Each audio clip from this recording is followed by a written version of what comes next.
Welcome to the Dirty Side of Leadership podcast with Ron and Kristin, where leadership meets entertainment. This podcast features stories with names and certain aspects that have been changed to keep submissions private. Enjoy the show.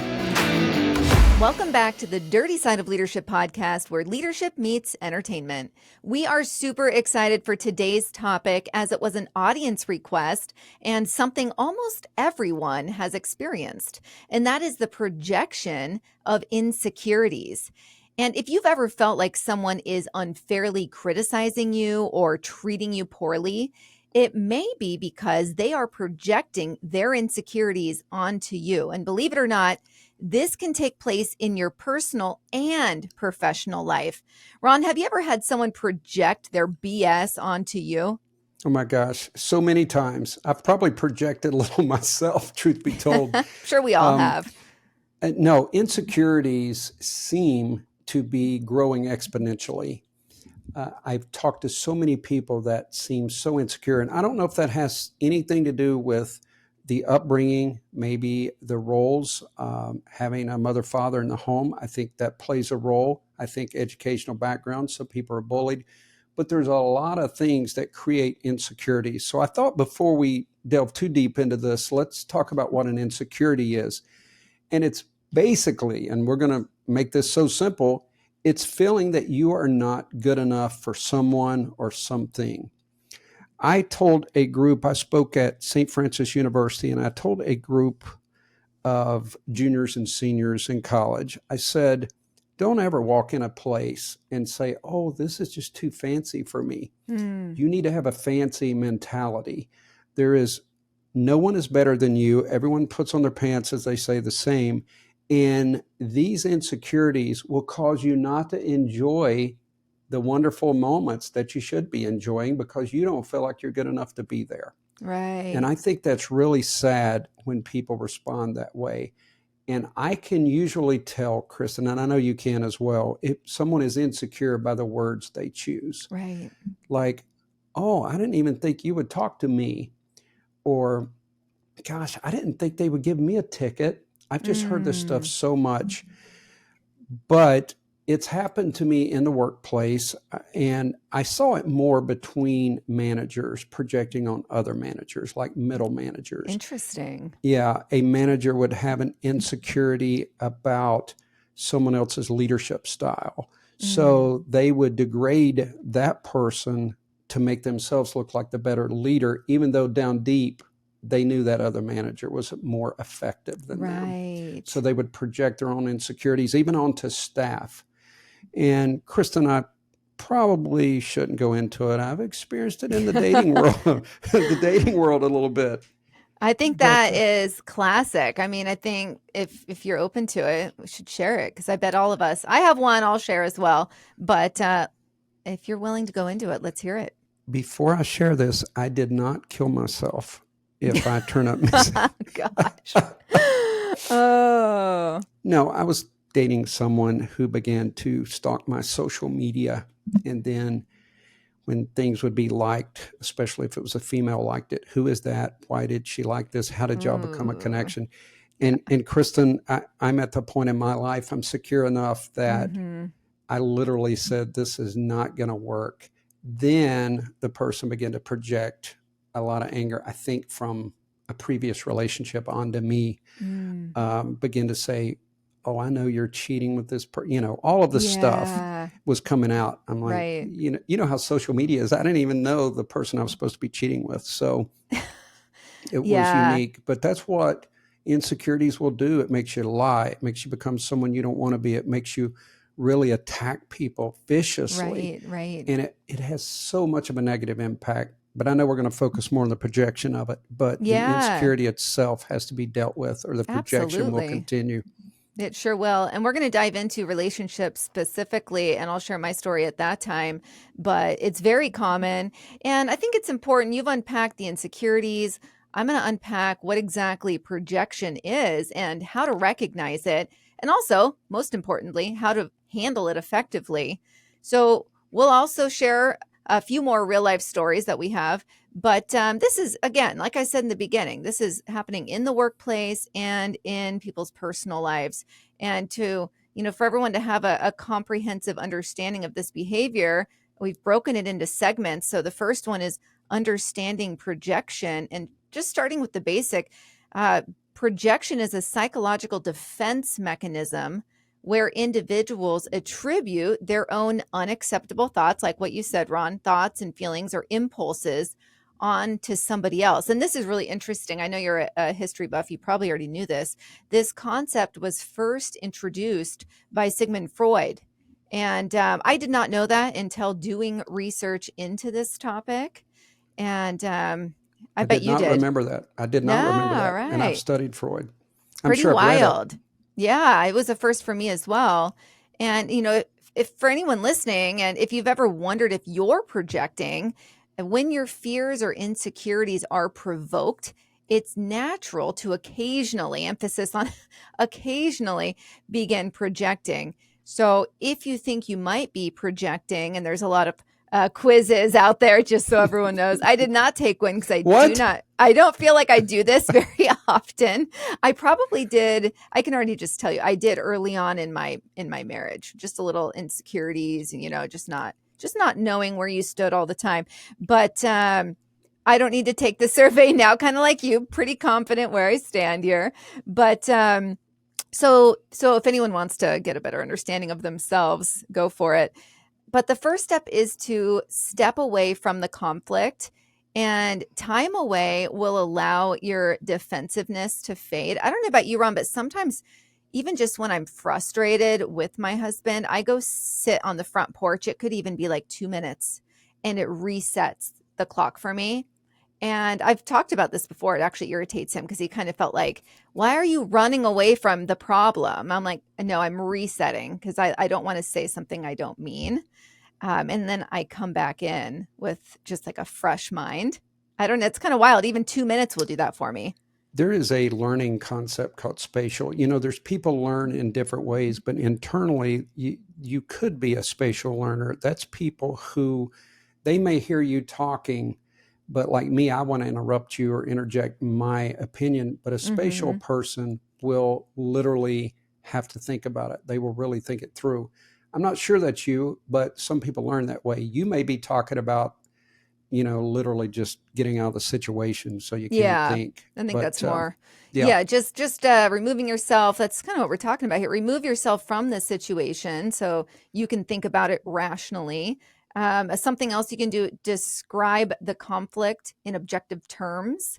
You can describe the actions that you took and the assumptions that you made. This is basically picking apart how you are acting so that you can better understand where that's coming from, because you cannot fix anything if you don't understand why you're doing it in the first place. And so these questions can help you explore whether and why you may have been projecting.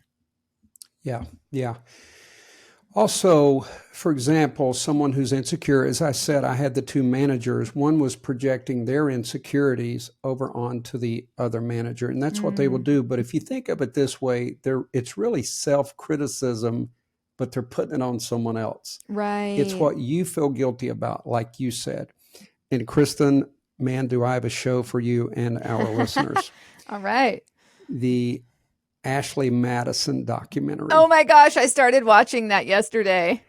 Well, there's some projection with that as well. Yes. A lot of times people who are cheating or having an affair, they automatically will start blaming their spouse, their significant other of having an affair. Number one, in the moment, it makes them feel better to think, well, they're probably doing it also. Right. But they really are projecting their hurt and pain.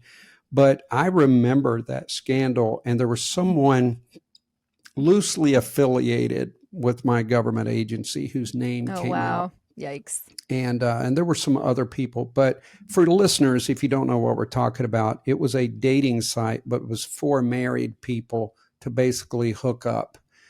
And the men had to pay all the money. The women got to come on free because they didn't have enough money. And then we found out, I don't want to spoil it for you, Kristin, but there's a lot of bots. I don't think it was because they didn't have enough money. I think it was because they needed the women. Oh, no. I didn't mean the women. The company did. The company didn't have enough women. Oh, okay. So they made it free for women to try to encourage them to sign up because they knew men are not going to sign up if they don't have a lot of women. Right. Turns out later into it, this is a spoiler, there were a ton of bots pretending to be women. Like they would send out 1,000 messages. A Oh guy my thought he was special, gosh. but it was just a bot saying, how's your day going? Wow. And I haven't gotten that far. That's crazy. and this company, Ashley Madison, by the way, that was the two during 2012 or whenever this started, that was the two most popular names in America, Ashley and Madison. Yikes. So they put them together and they said it sounded classy. And the more I thought about it, it kind of does, because like if they put Flo and Wilma, I don't think it would have. Not hot. Not hot. So what happened is all this data got breached. They really didn't even have security, internet security. The company, they lied, made up fake, secure badges and things like that, security award. So anyway, all this data leaked, but it was catastrophic. But the point I was making, besides trying to talk about a show, is that a lot of times when people are cheating, they project that on their spouse. And that's one of the clearest way you can really see projecting is that scenario.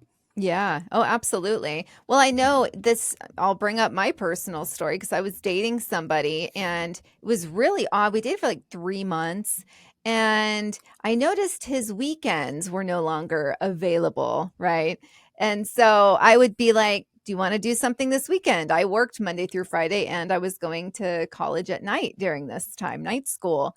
And all of a sudden his weekends are no longer available. And so he was trying to make me feel crazy by saying, what do you want? Just a weekend boyfriend? And it was because he was dating somebody else who he's now married to, actually. But he was dating somebody else while he was dating me. And instead of breaking up with me, he was trying to have me be his Monday through Friday, and he had a weekend girlfriend, right? But he was projecting onto me that I'm crazy because I only want to hang out on the weekends, and I don't want to see him during the weekdays, right? And so luckily, I've always had a really good crazy meter, and so the minute he was trying to make me feel crazy, I'm like, this dude's batshit crazy, pardon my French. Yeah. So I was able to pick that out, but that's when it was very clear he was projecting that onto me. And I've had it happen in the workplace. That's the only time I've had it in my private life. Yeah. Kristin, gaslighting is projecting. I mean, you hear the term gaslighting all the time because it's people that make you feel guilty for something you didn't even do, and they build up scenarios in your brain. But that is a form of projecting, is gaslighting. And that's what he was doing, is gaslighting you. Right. Yeah, it was pretty straightforward. So I want to talk about how projection manifests at work. And have you ever had a boss who seemed to micromanage everything you do? I know, Ron, I shared early on in our first, 5 episodes, we were talking, we had horrible bosses, we had all sorts of, but I talked about micromanagement because that's just something that drives me up the wall. And I've been micromanaged before. In the beginning, maybe necessarily in the beginning of my leadership career. And then as it went on, I've had some that were completely unnecessary, right? So this behavior often stems from their own insecurities. And in this case, you've just talked about the manager to middle manager. That's what it was for me as well. And it's insecurities about that leader's leadership abilities. So they project this fear of inadequacy onto their team, causing unnecessary stress and frustration. One story that comes to mind is about a manager, and we'll just call her Lisa, who constantly criticized her team's performance, and she would nitpick even the smallest mistakes. And turns out Lisa was deeply insecure about her own skills and feared being seen as incompetent by her supervisors or superiors. And Lisa's team felt demoralized and undervalued, which led to a high turnover rate, that attrition that nobody wants. So the irony is that her insecurities about being a bad leader actually made her a bad leader. Yeah, that's ironic, but very true. And a lot of times people will just I remember a guy knew nothing about the computer, so he would just make fun of apps. He would make fun of anything, but he couldn't do anything on the computer. Yeah. But before we get too far, let me touch on something else. How can you tell if someone is projecting on you? If someone has an unusually strong reaction to something you say, or there doesn't seem to be a reasonable explanation for their action, they might be projecting their insecurities onto you. Taking a step back and determining that their response doesn't align with your actions may be a signal projection. A harmful consequence of continual projection is when the trait becomes incorporated into one's identity. For example, a father who never built a successful career might tell his son, "You won't amount to anything," or don't even bother trying. He is projecting his own insecurities onto his son, yet his son might internalize that message and believe that he won't be successful. That's the sad part. And that's the thing about gaslighting we talked about. I've watched a lot of stuff and I've heard people say, they actually made me think I was crazy. Like I was convinced that I was actually crazy because of all of that. So I wanted to lay that foundation to be able to tell when somebody else is projecting on you. Now, recognizing this pattern is the first step in addressing it. We talked, one of our most popular episodes is narcissistic people often resort to projection to protect their self-image. In some ways, as we've said, it's a form of gaslighting. And I also worked with someone who was insecure. And it's the person I told you about who always said, "Well, I did it this way when I was an officer." And I didn't work directly with him, only indirectly, but some officers worked with him. And they're like, he didn't do any of that. He was a terrible officer. But either in his mind, and he did have narcissistic characteristics, but he would certainly project those insecurities onto everyone else. So as the narcissist projects more shame and criticism on another person, that individual's self-doubt often grows. So if you get someone in leadership who's projecting their insecurities, it just damages the whole team. It's not just toxic. It makes people question their own conduct. It makes them demoralized. And it's very dangerous when someone is projecting, especially the more power, the bigger the projector. Yeah. Oh, it's so true. And I know we're going to hop into projection in personal relationships. And we've both shared stories that were personal experiences in personal relationships. And do you want to dive into? Yeah. Okay. Well, I've said one thing, and I think the most common everyone will realize is someone who's cheating is going to accuse their spouse or significant other of cheating. And we know that. But even with siblings, sometimes if someone has a sibling who's very talented and gifted, it makes the other sibling insecure, and they will begin to project that onto their brother or sister. They will criticize them. "You're not that great." Or they go to these generalizations. This is what I like, Kristin, when they go, "Nobody likes you." And it's like they've got this inside track to nobody. I always talk about, when people in my training programs, I talk about emotional communicators, and they will begin to use those words. "You never listen to me. You always do this." They always do these. They exaggerate. And that's what people do many times when they're projecting. They will try to give, and listen, let's be honest. There's some people, no matter what you say, they're going to say you're racist. Or they're going to say, and it does make you wonder if some of those people might be projecting. But that's what I'm seeing in culture, is this generalization. And that way you can just throw out you can gaslight, using these generalizations that they can't prove wrong. Like if I say, "Nobody likes you, Kristin," like what runs through your mind? You're wondering, did I talk to one person? Are there a lot of people or whatever, especially if you're insecure? I'd say you're full of it. You're like, "Everybody loves me." I'm like, I'm confident. What's not to love? Oh my God. I have to tell you, with the racism thing, I don't know if I've shared this before on our podcast, but in 2020, they have these like mugs, and you can personalize them. And so I had a group of us gals had just gone to Vegas, and I was like, I'm going to get each of them a mug, and it's the four of us, and you can personalize it to hair color, hairstyle, skin color, like very, very specific details, to where mine literally almost looks like me. So I have a friend, and she is of Asian descent. And so I made hers look like her, and I chose a skin color that looks like her skin color. Oh my God. Go ahead. So, I mean, what am I going to make her white or, or black or something? I mean, I made her, her pretty accurate depiction. And so I gave it to her and she loved it. But her son, she was laughing when she told me this, but it irritated me because she goes, "Oh, my son said she's racist," because caught me saying I'm racist because I made her an accurate depiction of her color. She wasn't saying that about me, but it goes Right. to show what's being taught in schools. It really was like, wow. And this is 2020.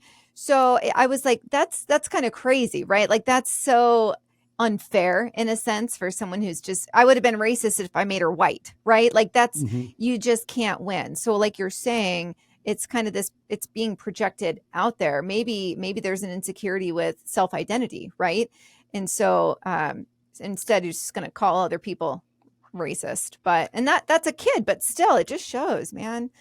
I don't know what's going on behind closed and when doors. people don't have facts, they use generalizations. I mean, that's all they can resort to. So right. Anyway. Yeah. So this can be incredibly damaging to relationships, as one can imagine. The trust erodes and it creates a toxic environment. I was just watching Married at First Sight, and this one couple, I know I've talked about this show before.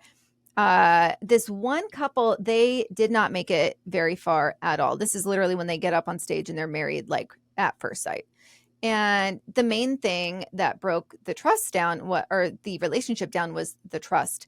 And he was, the guy was speaking about his wife to friends versus confronting her with concerns he had with her. And her trust was broken and there was no going back. Now, I thought that was a little extreme. She didn't show much grace at all.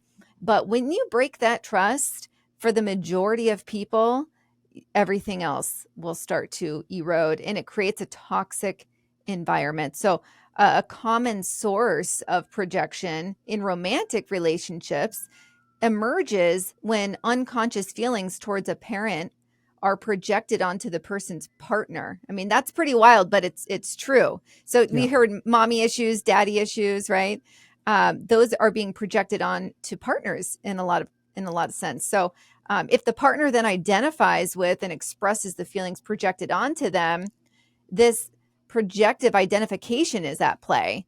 And some signs of that in a relationship could include having the same fight over and over again. I mean, I'm sure we're all guilty of fighting over the same stupid crap. I used to, I've talked to you, Ron, about how my husband used to work out constantly. And even when I would barely see him, the gym felt like it was number one, right? Same fight over and over again. I have since learned you're not going to win that one. So I've moved on. But so many people, they fight about the same BS over and over again. And, there's sometimes confusion about your reaction or your partner's reaction to a situation. Couples can overcome projective identification by recognizing it. That's what we're all about. Like, let's find a solution here. Recognize it.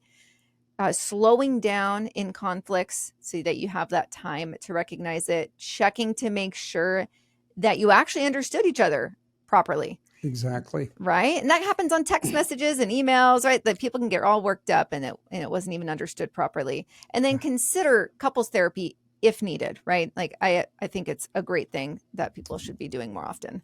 Yeah.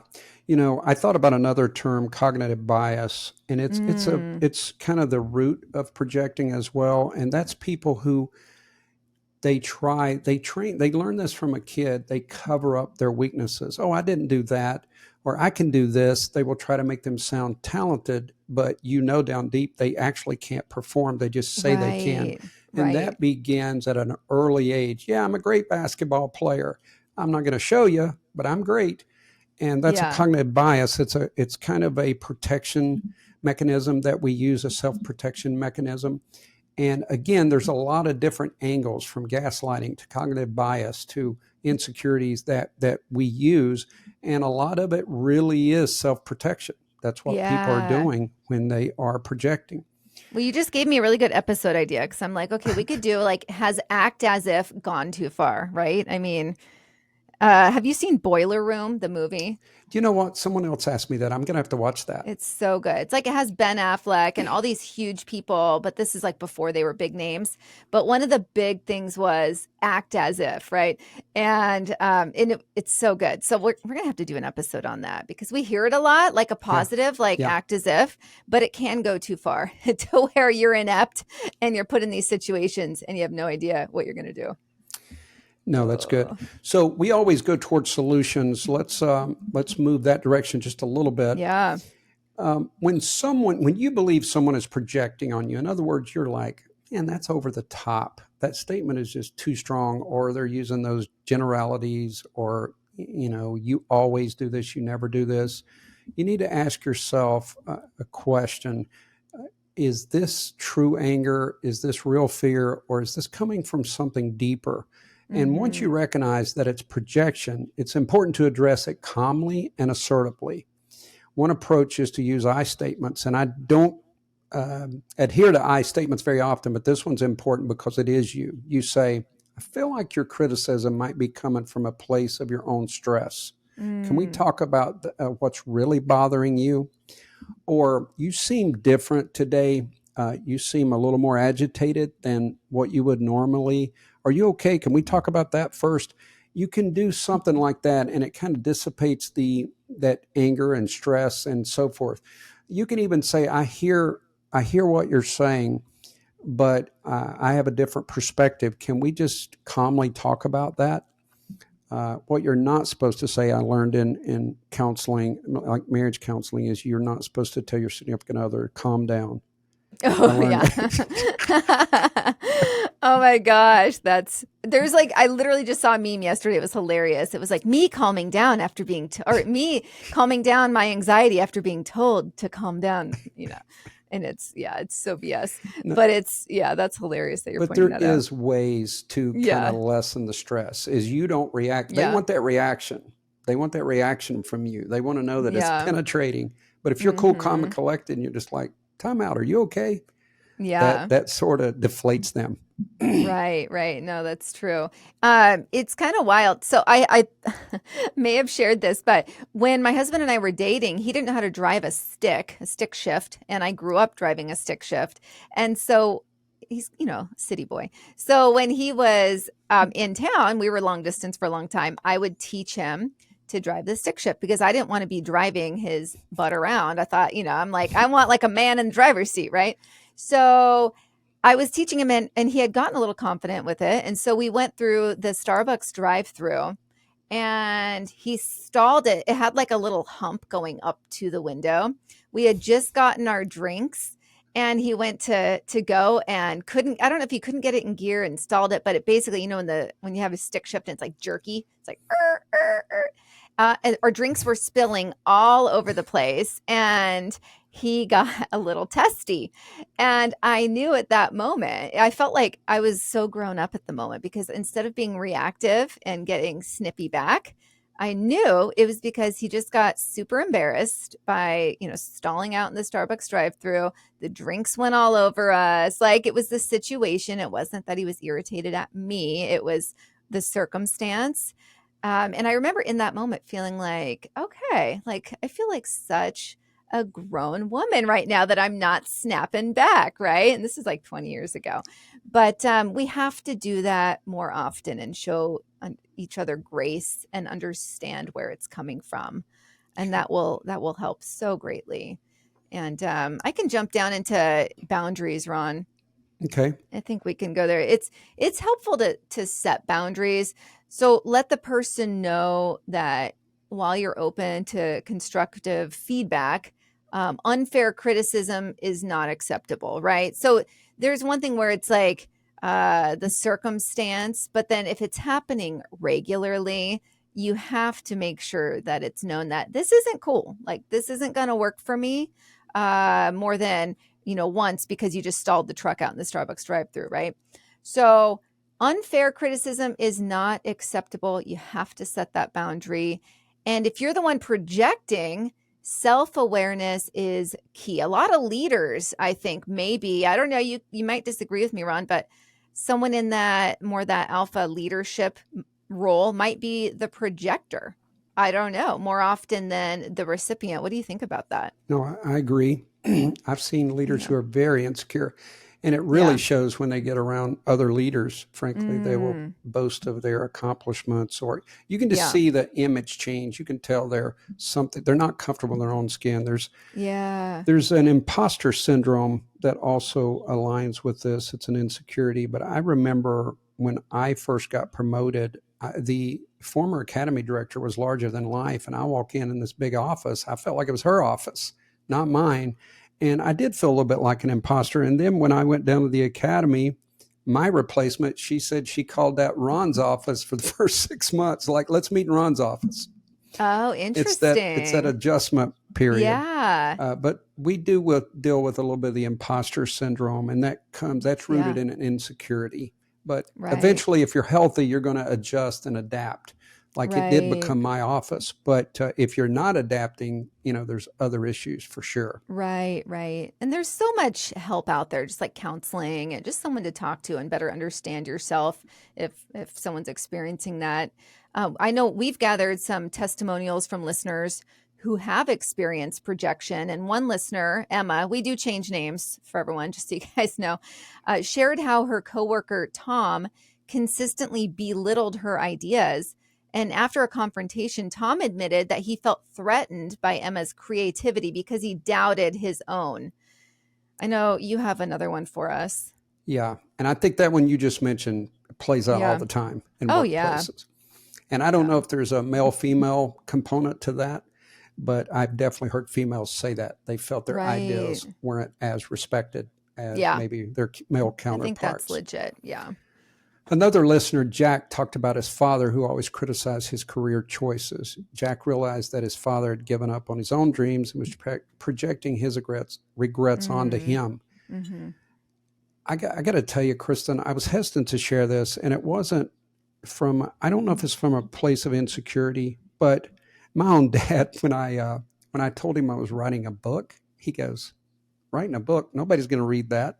Wow. And but and he was serious? He wasn't kidding? No, he wasn't kidding at all. Oh, wow. Okay. So I remember writing, but I laughed to myself because, I'm at a place in my life that I don't have to have, a cheerleader and not even my parents. But I remember thinking, Dad, you don't realize the damage that could do if I allowed it to. But I said, I just played off as a joke. I said, well, at my book signings, it may just be me and Mom, but I'll have someone there. Oh, good for you. Sometimes you do have to take things, but I do believe it came not necessarily from any kind of failure. I think it came from living a very simple lifestyle and not imagining that your son's going to write a book that anybody's going to want to read. Right. I think it was legitimate. I don't think he was projecting hurt. I think he just thought, well, that's a big waste of time. It might have been, in a sense, him trying to protect you from a potential hurt. That is a great point, Kristin. Do you hear that, ladies and gentlemen? I acknowledge Kristin made a great point. Hey. No, really, maybe he was. Maybe he didn't want me to be overly disappointed. Well, we got a podcast named after it now, Dad. I'm only kidding. He doesn't listen. Top 5% in the world in our category. Oh my goodness. Yeah, and you know what? That's a good thing about being healthy and secure. Like I did that as a joke, but I remember a time in my life, I would circle back and go, hey, look at these numbers. Look how many books I sold. But honestly, I do believe I have matured in some areas of my life, and I don't have any desire to do that. Plus, Dad came. I'm sorry, he got rushed to the hospital on my first book signing, but he saw the pictures that there were a lot of people there, so he knows. That's awesome. But but that just didn't have an effect on me. And if people can get to that place where someone else's comments just kind of bounce off you, you're in a very healthy mental state of mind. If you can do that. Yes. So, Kristin, we've covered a lot today. Projection is complex, but common behavior that can have serious impacts on our personal and professional lives. By recognizing the signs and addressing the issue head on, we can create healthier relationships and healthier work environments. Yep. remember this. If you do think someone is projecting on you, stay calm and Right. check on them. By you checking on their well-being, you are taking the high road in more ways than one. You're really making yourself the leader in that conversation. You're making yourself compassionate, but you're also showing that you're not someone, the gaslight is not going to work on you. The gaslighting or the projection is just not going to work. And a lot of times when people find out something just isn't going to work on you, they give up. Yeah. And Like maybe the bully, right? If the bully doesn't get the reaction they want, they're going to move on to the next victim. That's exactly right. That's exactly right. No, I like Well, Kristin, that a lot. this was fun. Yeah. Hey, we got to get personal and had a few epiphanies. So I think that's good. And this happens all the time. So I'm glad that we had this submission. We have so many more great ones that we're going to be covering that are coming in from listeners. So keep them coming.